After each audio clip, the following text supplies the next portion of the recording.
মহামারীতেও বছরের প্রথম দিন শিক্ষার্থীরা হাতে পাবে নতুন বই, ভার্চুয়ালি উৎসবের উদ্বোধন। পরিস্থিতি ভালো হলে তবে স্কুল, বললেন প্রধানমন্ত্রী। করোনায় টিকে থাকার লড়াইয়ে বিদায় নিচ্ছে 2020 সাল। বর্ষবরণের উদযাপন সীমিত, রাজধানী জুড়ে নিরাপত্তা জোরদার।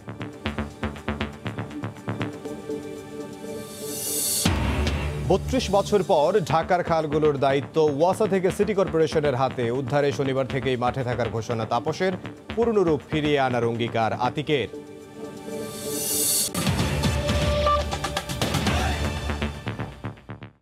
সংবাদের সঙ্গে আছে আমি ইমদাদুল হক। প্রচলিত স্টিল নাকি বিশ্বসেরা কোয়ান্টাম স্টিল, চয়েস আপনার হাতে। জিপিএইচ ইস্পাত। মহামারীতেও বছরের প্রথম দিন শিক্ষার্থীদের হাতে পৌঁছে যাবে নতুন বই। এবছর 35 কোটি নতুন বই শিক্ষার্থীদের হাতে তুলে দিচ্ছে সরকার। সকালে গণভবন থেকে ভার্চুয়ালি বই উৎসবের উদ্বোধন করেন প্রধানমন্ত্রী শেখ হাসিনা। পরিস্থিতি ভালো হবার ওপরই স্কুল খোলার সিদ্ধান্ত বলেও জানান প্রধানমন্ত্রী শেখ হাসিনা। মহামারীর আতঙ্কে শিক্ষা প্রতিষ্ঠান বন্ধ থাকায় প্রায় 10 মাস পর এক ছাদের নিচে অন্তত 250 শিক্ষার্থী সমবেত হয়েছিল রাজধানীর বঙ্গবন্ধু আন্তর্জাতিক সম্মেলন কেন্দ্রে। উদ্দেশ্য আগামী শিক্ষাবর্ষের জন্য নতুন পাঠ্য বই হাতে পাওয়া। 31 আগস্টের এই দিনে বৃহস্পতিবার গণভবন থেকে ভার্চুয়াল বই উৎসবে যোগ দেন প্রধানমন্ত্রী শেখ হাসিনা। প্রাথমিক ও মাধ্যমিক স্তরের 23 শিক্ষার্থীর হাতে প্রধানমন্ত্রীর পক্ষে নতুন বই তুলে দিয়েছেন শিক্ষামন্ত্রী এবং প্রাথমিক ও গণশিক্ষা প্রতিমন্ত্রী। অনুষ্ঠানে শিক্ষার্থীদের উদ্দেশ্যে প্রধানমন্ত্রী বলেন, করোনা পরিস্থিতি স্বাভাবিক না হলে খুলবে না স্কুল।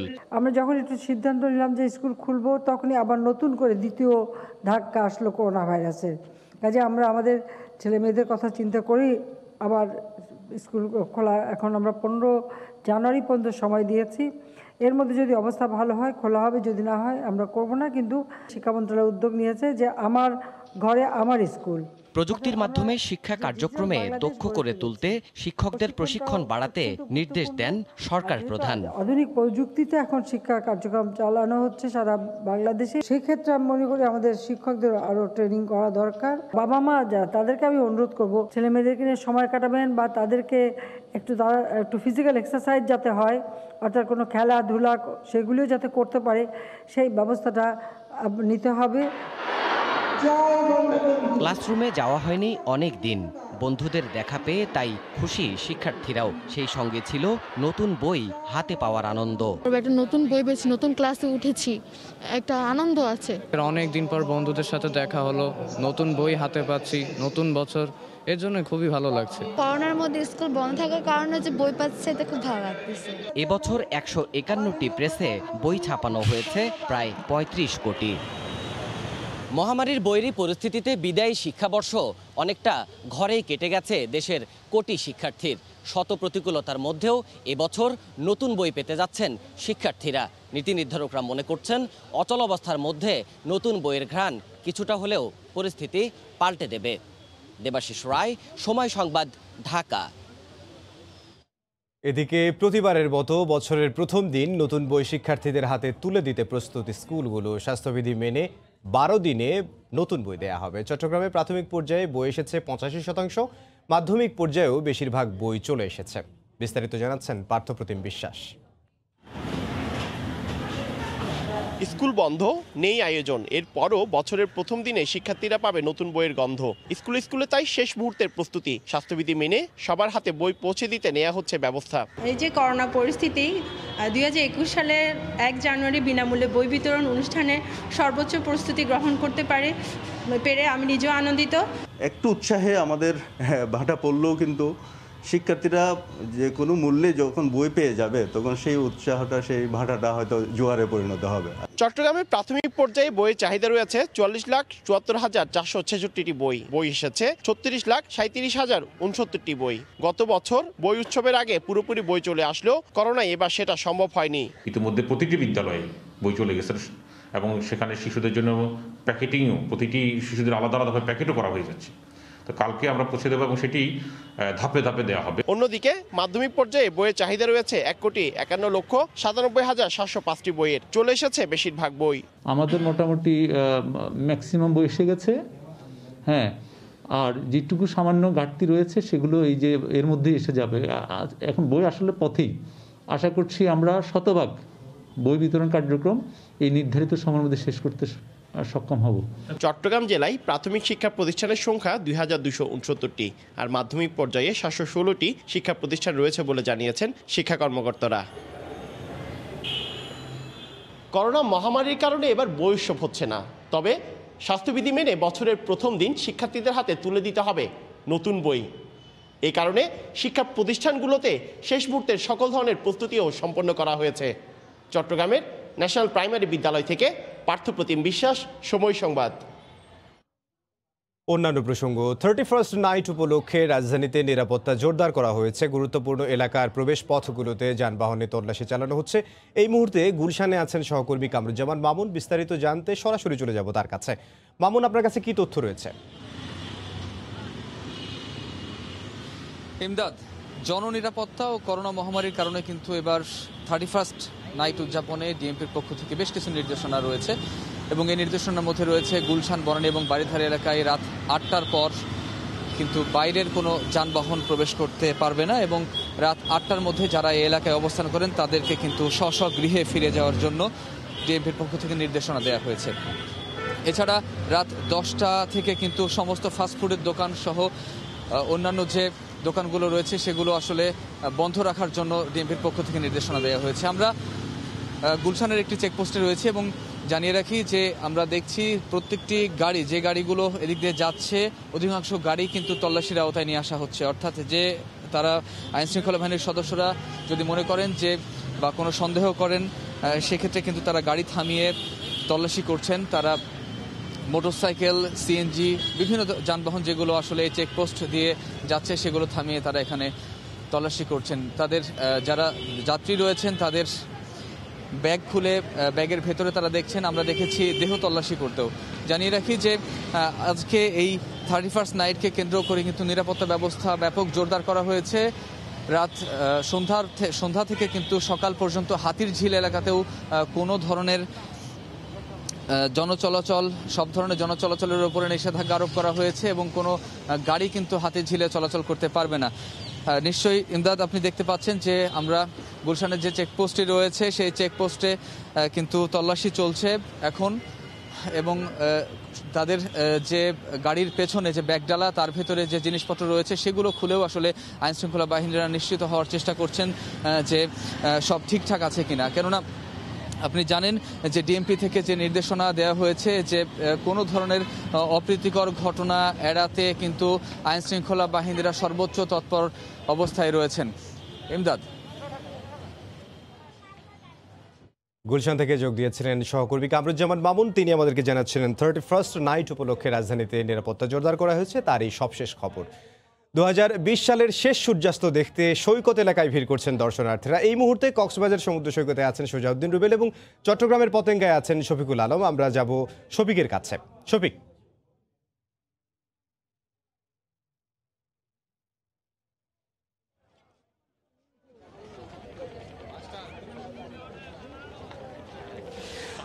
যেটি বলতে পারে আসলে বছরের শেষ সূর্যাস্ত দেখার জন্য চট্টগ্রামে যে পতেঙ্গা সমুদ্র সৈকত রয়েছে এখানে মানুষের উপচে পড়া ভিড়। হাজার হাজার মানুষ এসেছেন বছরের শেষ সূর্যাস্ত দেখার জন্য। একেবারে বলা যায় যে পতেঙ্গা সমুদ্র সৈকত আপনাকে যদি দেখাই এই মুহূর্তে যে সূর্য একেবারে অস্ত যাচ্ছে, আবার যে সমুদ্র সৈকত রয়েছে সেই সমুদ্র পারে আপনার সূর্য একটু দেখানোর চেষ্টা করব। তো এখানে অনেকে এসেছেন। আচ্ছা, আপনারা তো এখানে এসেছেন, আজকে বছর শেষ সূর্যাস্ত আপনাদের আগামী বাংলাদেশের জন্য কি কামনা আপনাদের? ধন্যবাদ। যে আমরা এখানে আজকে পতেঙ্গা সি বিচে আসছি যে সূর্যাস্ত দেখার জন্য। 2020 সালের শেষ সূর্যাস্ত, কিন্তু আমাদের সারা বিশ্বের মানুষের জন্য 2020 সাল একটা মানে আতঙ্কের মধ্যে দিয়ে গেছে, করোনা মহামারীর মধ্যে গেছে। তো আমরা চাই যে 2020-এর এই সূর্যাস্তর সাথে সাথে যেন করোনার একটা অস্ত হয়, করোনাও যেন শেষ হয়, শেষ আমরা রাখি ইনশাল্লাহ। আল্লাহ তাআলার রহমতে যেন আমরা 2021 সালটা সুন্দরভাবে, করোনা ছাড়া সুন্দরভাবে সবাই ঠিক আগের মতো কাটাতে পারি, সে আশা আমরা রাখি। ভাই, যে আজকে এখানে আসছেন আপনারা সূর্যাস্ত দেখার জন্য, আগামী বাংলাদেশের জন্য আপনাদের কি কামনা বা কেমন হওয়া উচিত আগামী বছরটা একটু? ধন্যবাদ। সর্বপ্রথম আমরা আসছি আজকে পতেঙ্গা, আমাদের যে একটা সৌন্দর্যের ঐতিহ্যের একটা দিন, বা একটা স্থান পতেঙ্গা সি বিচ, যেটাকে আমরা বিচ বলা হয়। সর্বপ্রথম হচ্ছে আমাদের এই বছরটা শুরুতে দিক দিয়ে করোনা এবং শেষ পর্যন্ত এখনো করোনার যে আতঙ্কে আছি আমরা, আল্লাহর কাছে সর্বপ্রথম আগে দোয়া চাই ওগুলো যেন বছরের শেষের দিক দিয়ে যেন এটা মানে ভালো হয়ে যায়, দেশের মানুষ আবার সুস্থ হয়ে আসুক বা শান্তিতে থাকুক। আর নতুন বছরের সূচনা হচ্ছে যেন নতুন দিন দিয়ে শুরু হয়, একটা নতুন মানুষের সুন্দর। ধন্যবাদ আপনাকে। যেটি বলতে পারছি আসলে সূর্য অস্ত আপনি দেখছেন এখন হয়তো 1 মিনিটের মধ্যে ডুবে যাচ্ছে এই বছরের 2020 সালের সূর্যটি। এটি হয়তো আগামীকাল যেটি দেখবে সেটি হচ্ছে 2021 সালের সূর্য।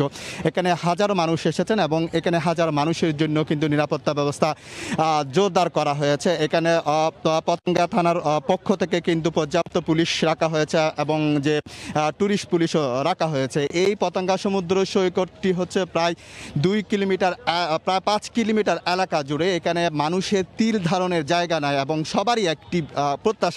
সবারই একটি প্রত্যাশা সেটি হচ্ছে আগামীর যে বাংলাদেশ সেটি হবে করোনামুক্ত। আগামী বছরটি যেন মহামারী মুক্ত বাংলাদেশ হয় এবং বাংলাদেশের সমৃদ্ধি কামনা করেছেন এখানকার দর্শনার্থীরা যারা এসেছেন এবং সবাই চাচ্ছে আগামী বছরটি যেন একেবারে সুখী হোক। তো এই ছিল আমার কাছে সর্বশেষ তথ্য। এখন আমি চলে যাচ্ছি কক্সবাজার যে সুজাউদ্দৌলা রুবেলের কাছে। ধীরে ধীরে অস্তিম হয়ে সমুদ্র গর্ভে হারিয়ে যাচ্ছে বছরের শেষ সূর্যাস্তটি। আমরা এখন দেখতে পাচ্ছি আসলে কক্সবাজার সমুদ্র সৈকতে এই বছরের শেষ সূর্যাস্তকে বিদায় জানাতে হাজার হাজার মানুষ কিন্তু ভিড় করেছে।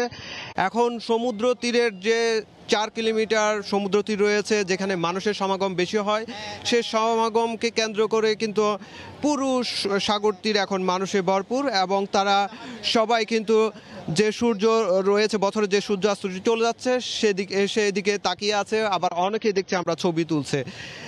যে বিষয়টি এই বছরে যারা এখানে বছরের শেষ সূর্যাস্ত দেখার জন্য যারা এসেছেন পর্যটকরা, তারা আশা করছেন এই বছরটি তাদের জন্য অনেকটাই খারাপ গিয়েছে।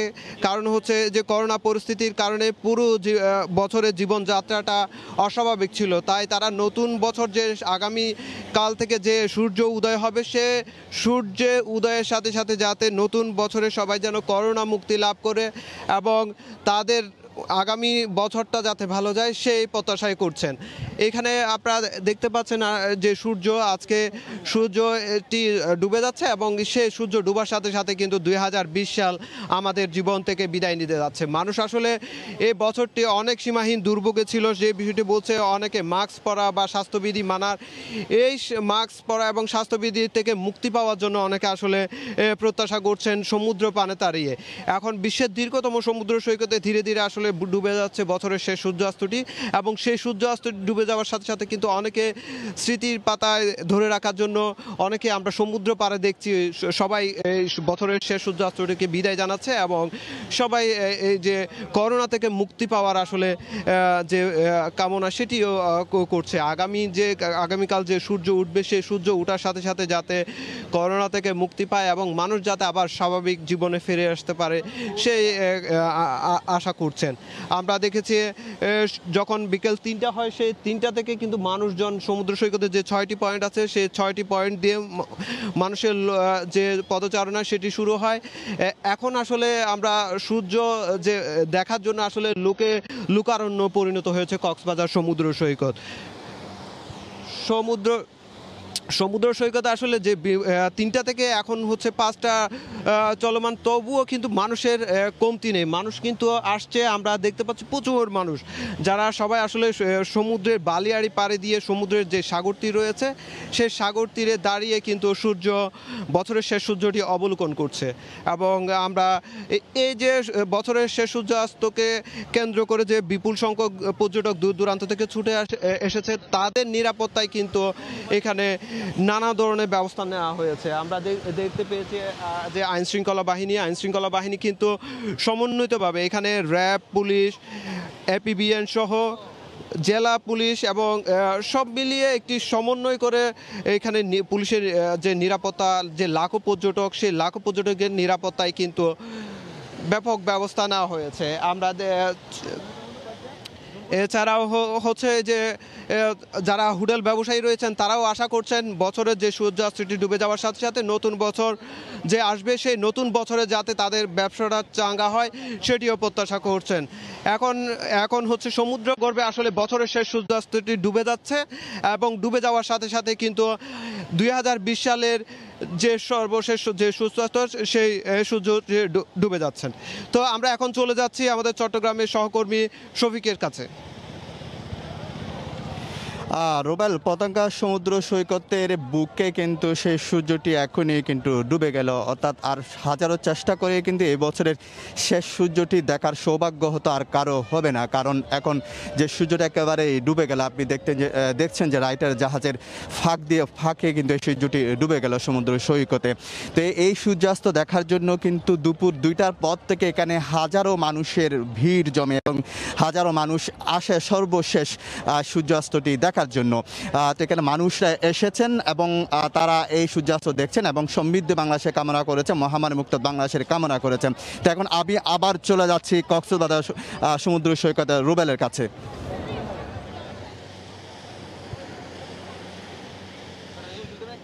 পৃথিবীর ইতিহাসে যে সবচেয়ে যে কৃষ্ট বর্ষ 2020, সেই 2000 বর্ষ কিন্তু আজ সূর্য অস্ত যাওয়ার সাথে সাথে কিন্তু বিদায় নিচ্ছে। যে বছরটিতে আসলে মানুষ অস্বাভাবিক জীবনযাপন করেছে, তাই 2021 সালের যে শুরুটা সেই শুরুটা যাতে ভালোভাবে শুরু করতে পারে সেই প্রত্যাশা করছেন। আজকে সমুদ্র সৈকতে এই বছরের শেষ সূর্যাস্তকে বিদায় জানার জন্য কিন্তু লাখো পর্যটকের ভিড় করেছে। এখন আমরা সমুদ্র সৈকতে দেখতে পাচ্ছি বছরের শেষ সূর্যটি ধীরে ধীরে ডুবে যাচ্ছে, আর হয়তো 1 মিনিটের মধ্যে পুরো সূর্যটি ডুবে যাবে। এবং যারা পর্যটকরা আছেন এই বছরের সেই সূর্য আসতে কক্সবাজার সমুদ্র সৈকতে এসে যে প্রত্যাশাটি করছেন, তারা বারবারই বলছেন যে তারা একটি করোনা মুক্ত পৃথিবী চান এবং যে করোনার কারণে তাদের জীবনটা অস্বাভাবিক হয়ে গেছে, সে স্বাভাবিক জীবনে যাতে ফিরতে পারে। নতুন বছরে নতুন সূর্য যখন উদিত হবে, সেই নতুন সূর্যের কাছে আসলে যে সূর্য ডুবে যাওয়ার সাথে সাথে তারা নতুন বছরে যাতে আগামীর বছরটা যাতে সুন্দর হয় এবং সংকটমুক্ত হয় সেই প্রত্যাশাই করছেন। এখন আসলে আপনারা দেখতে পাচ্ছেন যে বছরের 2020 সালের শেষ সূর্যটি ডুবে গিয়েছে এবং সে সূর্য ডুবার সাথে সাথে কিন্তু বছরের 2020 সালের সেই সূর্যটি এখন আর দেখা যাচ্ছে না। তো এই ছিল আমার কাছে কক্সবাজার সমুদ্র সৈকতে বছরের শেষ সূর্য আছে সর্বশেষ। এমদাদ। অবশেষে 32 বছর পর ঢাকার খালগুলোর দায়িত্ব ওয়াসা থেকে গেল 2 সিটি কর্পোরেশনের হাতে। সকালে রাজধানীর একটি হোটেলে ঢাকা ওয়াসা এবং সিটি কর্পোরেশনের মধ্যে সমঝোতা স্মারক সই হয়। দখলে থাকা খালগুলো পুনরুদ্ধার করে ব্যবহার উপযোগী ও রক্ষণাবেক্ষণে এমন উদ্যোগ বলে জানান স্থানীয় সরকার মন্ত্রী। আগামী শনিবার থেকেই খাল উদ্ধারে ক্রাশ প্রোগ্রাম যাওয়ার ঘোষণা 2 মেয়রের। দেখে যে কেউ ভাববে এটি কোনো ময়লা আবর্জনার বিশাল ভাগাড়, যেখানে ফেলা হয়েছে নগরের লাখ লাখ বাসাবাড়ির হাজার হাজার মেট্রিক টন তরল ও কঠিন বর্জ্য। অথচ এটি হলো দখলে দূষণে মরে যাওয়া বিশাল আদি বুড়িগঙ্গা খাল, যা কয়েক বছর আগেও ছিল প্রবহমান। মূলত 1988 সালে জনস্বাস্থ্য প্রকৌশল অধিদপ্তর থেকে ওয়াসাকে খাল রক্ষণাবেক্ষণের দায়িত্ব দেওয়ার পর থেকেই অযত্ন আর অবহেলায় হারিয়ে যেতে থাকে ঢাকা শহরের খালগুলো। এতে প্রতি বছর বর্ষায় ভয়াবহ জলাবদ্ধতা সৃষ্টি হতে থাকে নগর জুড়ে। কিন্তু কেন হচ্ছিল না এর সমাধান? সমস্যা সমাধানে সরকারের কোন বিভাগ এগিয়ে আসবে? এ প্রশ্নে বারবারই ঘুরে ফিরে আসছিল সমন্বয়হীনতার প্রসঙ্গ। এসব থেকে পরিত্রাণ পেতে অবশেষে বৃহস্পতিবার আনুষ্ঠানিকভাবে ঢাকার খালের মালিকানা ওয়াসা থেকে দেওয়া হলো 2 সিটিকে। এই পরিবর্তনের মাধ্যমে ঢাকা শহরে বৃষ্টির পানি, বর্ষার পানি, প্লাবনের পানি বেরিয়ে যাওয়ার যে সিস্টেম সেটা আরো জোরালো হবে। আমরা পূর্ণ সহযোগিতা করব। দখল তো সরকারও করেছে, খাল দখল করে রাস্তা বানাই দিছে। এখন সেখানে চিন্তা করা হয় নাই এই রাস্তা না বানাইয়া আমি এখানে ওয়াটার ট্রান্সপোর্ট চালু করি। আমাদের আতিক সাহেব এবং তাপস সাহেবকে একসাথে কাজ না করলে আমরা কিন্তু দেশটাকে আগে নিতে পারবো না, স্বপ্নটা পূরণ করতে পারবো না। খাল বুঝে নিয়ে দক্ষিণ সিটির মেয়র আগামী 2 জানুয়ারি থেকেই রাজধানীর 3টি খাল ও 2টি কালভার্ট উদ্ধারে ক্র্যাশ প্রোগ্রাম চালুর ঘোষণা দেন। আর উত্তর সিটির মেয়র জানান, খালগুলো উদ্ধার করে 2 পাশ বাধাই করে গাছ লাগানো হবে এবং সাইকেল লেন তৈরি করা হবে। প্রতি বছর গ্রাউন্ড ওয়াটার 3 ফিট করে নেমে যাচ্ছে। এটি আমাদের ভবিষ্যৎ প্রজন্মের জন্য একটি অশনি সংকেত। ইমিডিয়েটলি খালের সীমানা চিহ্নিত করতে হবে, খালের 2 পারে অবৈধ স্থাপনা উচ্ছেদ করতে হবে, খালকে পুনঃখনন করে ক্যারিং ক্যাপাসিটি বাড়াতে হবে। জিরানি খাল, মান্ডা খাল, শ্যামপুর খাল, পান্থপথ কালভার্ট এবং সেগুন বাগিচা কালভার্ট, এখান থেকে দীর্ঘদিনের স্তূপকৃত বর্জ্য যেটা শক্ত হয়ে গেছে পুরোগুলো অপসারণের কার্যক্রম আমরা হাতে নিয়েছি। আমরা যদি প্রত্যেকটা খাল জলাশয় সংযোগ করতে পারি তাহলে ভেনিসের থেকে কম হবে না ঢাকা শহর। ওয়াসার দায়িত্বে সবশেষ 26টি খাল থাকলেও বেসরকারি হিসেবে ঢাকা মহানগরীতে খাল রয়েছে শতাধিক। মাহমুদ রাকিব, সময় সংবাদ, ঢাকা।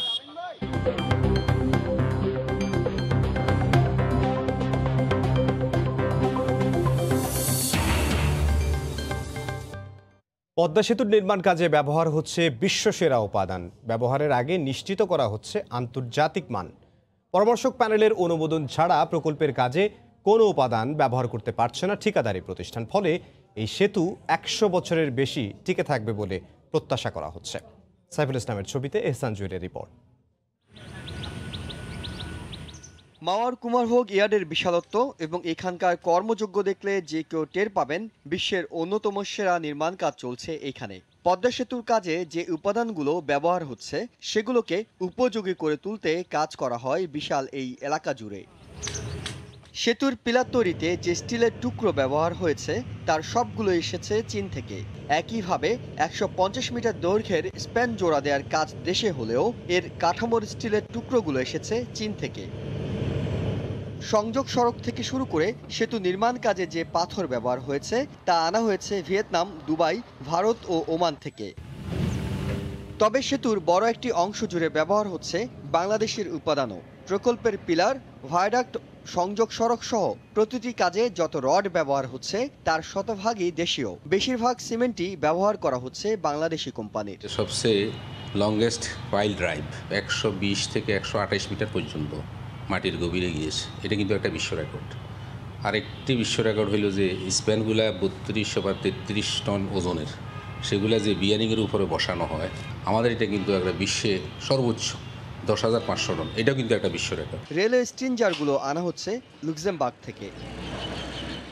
নিজেদের অর্থে নির্মিত দেশের সর্ববৃহৎ এই প্রকল্প দেশীয় নির্মাণ শিল্পে খুলেছে সম্ভাবনার নতুন দুয়ার। বৃহৎ এই প্রকল্পে মালামাল যোগান দিতে সক্ষমতা অর্জনকারী বাংলাদেশ আত্মবিশ্বাসী হয়ে উঠছে আগামী দিনে আরও বড় প্রকল্প হাতে নেয়ার। এহসান জুয়েল, সময় সংবাদ, মাওয়া, মুন্সিগঞ্জ। করোনার মধ্যেও স্বাস্থ্যবিধি মেনে উৎসবমুখর পরিবেশে জাতীয় প্রেস ক্লাবের ব্যবস্থাপনা কমিটির 2021-22 মেয়াদের নির্বাচনে ভোট গ্রহণ অনুষ্ঠিত হয়েছে।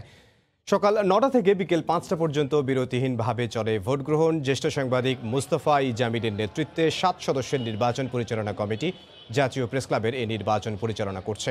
ভোট গ্রহণ শেষে এখন চলছে ভোট গণনার কাজ। এবারে নির্বাচনে 17টি পদে সর্বমোট 46 জন প্রতিদ্বন্দ্বিতা করছেন। ফরিদা ফারুক প্যানেলের মুক্তিযুদ্ধের চেতনার সাংবাদিক ফোরাব এবং সবুজ ইলিয়াস পরিষদের মধ্যে নির্বাচন অনুষ্ঠিত হয়েছে। এর বাইরেও স্বতন্ত্র প্রার্থীরাও নির্বাচনে অংশগ্রহণ করেছেন।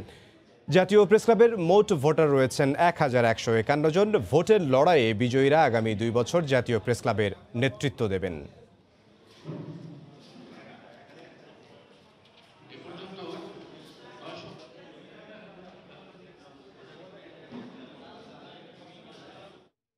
দেশে দেশে শুরু হয়েছে বর্ষবরণ। ইউরোপে 2021 বরণের প্রস্তুতির খবর জানাতে পর্তুগালের লিসবনে আছেন সহকর্মী তারিকুল হাসান আশিক। যাব তার কাছে। আশিক। ইমদাদ, আর মাত্র কয়েক ঘন্টার অপেক্ষা বিদায় নিতে যাচ্ছে পৃথিবীর ইতিহাসের অন্যতম একটি স্মরণীয় বছর 2020। অর্থাৎ এই সবচেয়ে আলোচিত হয়েছে এবছর এই বছরটি করোনা মহামারীর কারণে। তো গোটা বিশ্বেই কিন্তু আমরা দেখেছি যে বেশ ঘটা করে যে উৎসব প্রতি বছর এই খ্রিস্টীয় বর্ষবরণকে কেন্দ্র করে বিশ্বের বিভিন্ন জায়গায় অনুষ্ঠিত হয়ে থাকে। তো সেই ধরনের কিন্তু কোনো বৃহৎ উৎসব বিশ্বের কোথাও হচ্ছে না।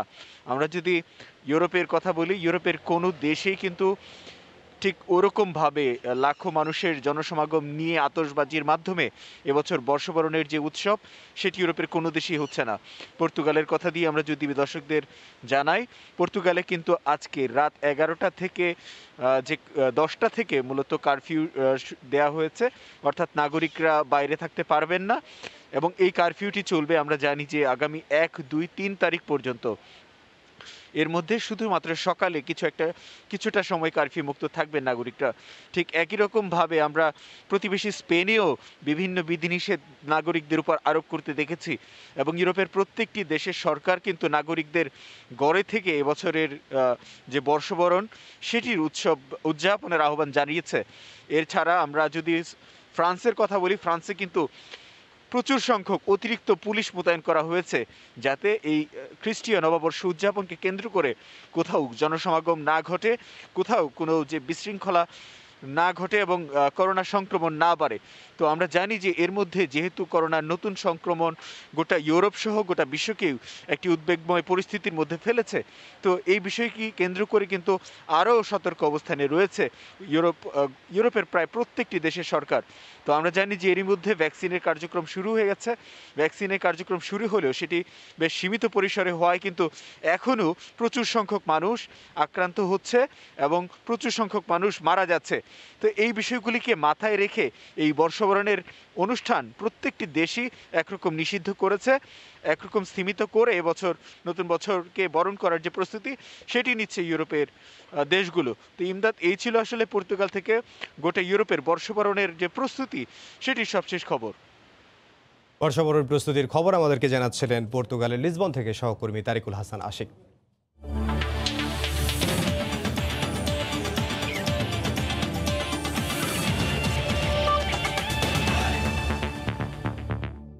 চূড়ান্ত হয়েছে ফেডারেশন কাপ ফুটবলের কোয়ার্টার ফাইনালের লাইন আপ। 1 জানুয়ারি শেখ রাসেল ও চট্টগ্রাম আবাহনীর মধ্যকার ম্যাচ দিয়ে শুরু হবে শীর্ষ 8-এর লড়াই। ফেডারেশন কাপের এই আসরে 2 ম্যাচের 2টিতে জিতেছে শেখ রাসেল। গ্রুপ চ্যাম্পিয়ন হয়েই শীর্ষ 8-এর মিশনে রানার আপ চট্টগ্রাম আবাহনীর মুখোমুখি হবে সাইফুল বাড়ির দল। 2 জানুয়ারি সাইফ স্পোর্টিং এর প্রতিপক্ষ ঢাকা মোহামেডান। বি গ্রুপে 3 ম্যাচের 3টিতেই জয় পেয়েছে সাইফ। আসরে ব্রাদার্স ইউনিয়নের বিপক্ষে 6-1 গোলের জয় সহ প্রতিটি ম্যাচেই দুর্দান্ত নৈপুণ্য দেখিয়েছে পলপোর্ট শিষ্যরা। সেমিফাইনালে ওঠার মঞ্চে তাদের লড়তে হবে ঐতিহ্যবাহী ক্লাব মোহামেডানের বিপক্ষে। 3 জানুয়ারি বর্তমান চ্যাম্পিয়ন বসুন্ধরা কিংসের প্রতিপক্ষ শেখ জামাল। 4 জানুয়ারি শেষ কোয়ার্টার ফাইনালে লড়বে ঢাকা আবাহনী ও উত্তর বারিধারা।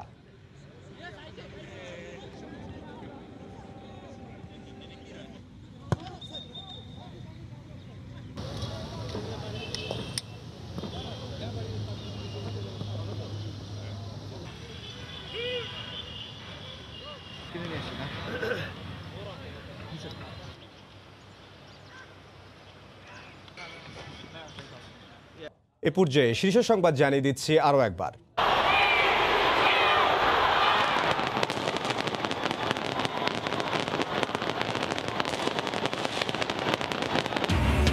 জমায়েতহীন আতশবাজিতে দেশে দেশে বর্ষবরণ শুরু। করোনায় টিকে থাকার লড়াইয়ে বিদায় নিচ্ছে 2020। দেশে নিরাপত্তা জোরদার।